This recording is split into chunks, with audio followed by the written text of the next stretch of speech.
Hello everyone, আসসালামু আলাইকুম। আজকে আপনাদের সাথে সারাদিনে কি রান্না হলো সেগুলোই শেয়ার করব।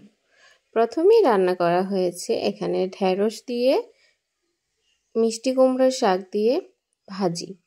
অর্থাৎ অনেকেই খুব বেশি মনে করতে পারেন ঢেঁড়সের সাথে আবার মিষ্টি কুমড়ার পাতা, অ্যাকচুয়ালি এটা আমার পছন্দের রেসিপি। তাই প্রথমে আমি হালকা তেলের উপর সটে করে নিয়েছি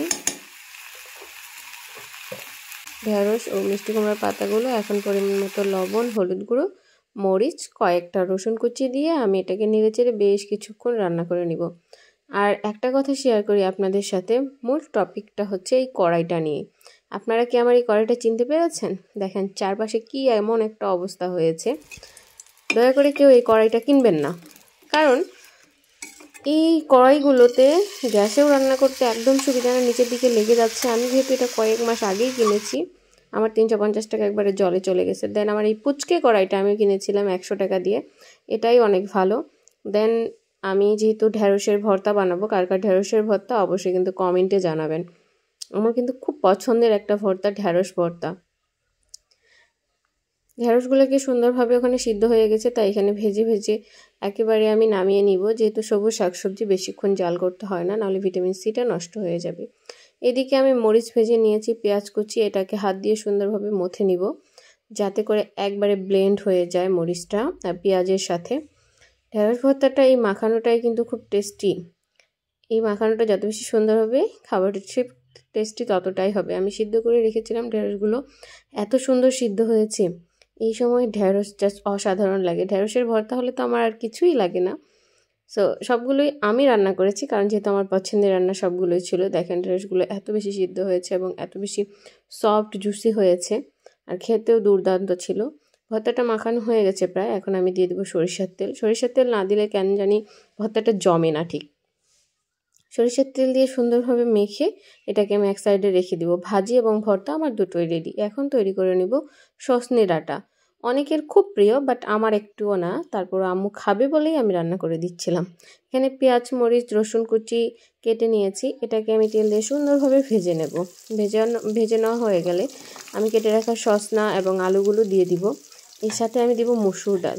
অ্যাকচুয়ালি মসুর ডাল না দিলে টেস্ট করে না। আমি যেহেতু রান্না করতে একটু ভালোই পারি, সো আমি মাঝে মাঝে যেগুলো ভালো রান্না হয় কিংবা একটু ভিআইপি টাইপের হয়, যেমন অনেক দিন পর সজনে ডাঁটা, এই জন্য আমি রান্না করতেছি। সুন্দরভাবে এগুলোকে ভেজে নিব একটু। বেশ কিছুক্ষণ ভেজে নেওয়ার পর কালারটা খুব সুন্দর আসে। আর হ্যাঁ, যে সজনে ডাঁটাগুলো একবারে পিওর, পানিতে দেওয়ার সাথে সাথেই সেগুলো ফাটে দেয়। দেখেন অনেকগুলো কিন্তু আমার ফেটে গিয়েছে। এখানে কিন্তু কয়েকটা অন্য ডাঁটা ছিল, শাকের ডাঁটা। ভেজে নেওয়া হয়ে গেছে।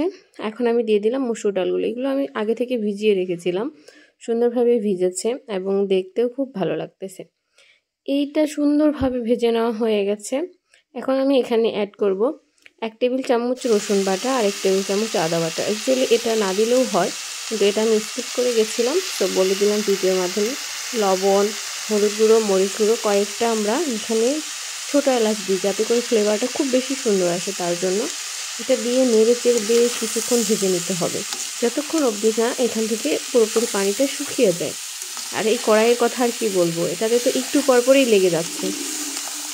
আমি কড়াইটা অনেক সুন্দর দেখেই কিনলাম, বাট হয়তো ঠকে গেছি, কিনতে পারিনি, যেহেতু আমি এইসব কেনাকাটায় অভ্যস্ত না। বাট বাসার সব কিছু জিনিস আমি যদিও কিনি, বাট সেটা আমি একটু ভালো দেখেই কিনতে চেষ্টা করি। তো ওই দিন কী জানি হয়েছে আমার জানি না, বাট কিনতে পারিনি।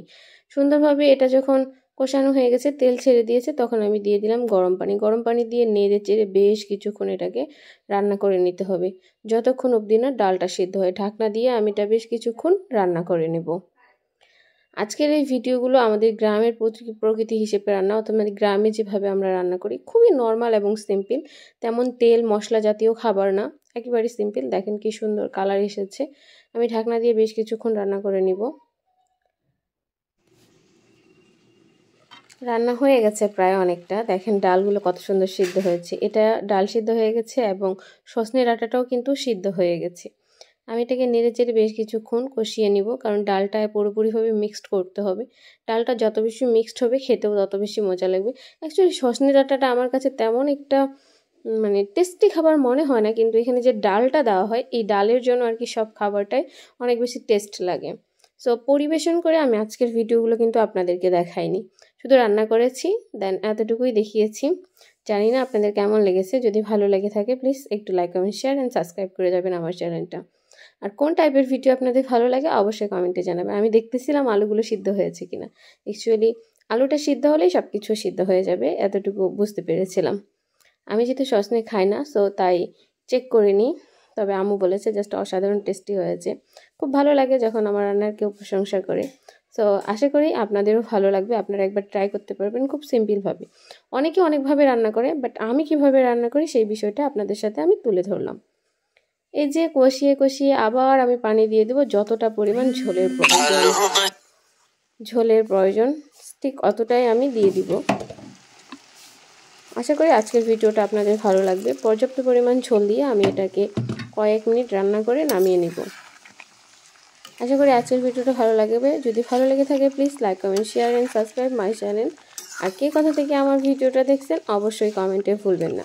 আর আজকে যে রান্নাগুলো আমি তৈরি করেছি সেগুলোর মধ্যে আপনাদের কোনটা ভালো লেগেছে অবশ্যই কমেন্টে বলবেন। আল্লাহ হাফেজ, দেখা হবে নেক্সট কোনো সুন্দর একটা ভিডিওতে। ততদিন অবধি সবাই ভালো থাকেন, সুস্থ থাকেন। আসসালামু আলাইকুম এভরিওয়ান।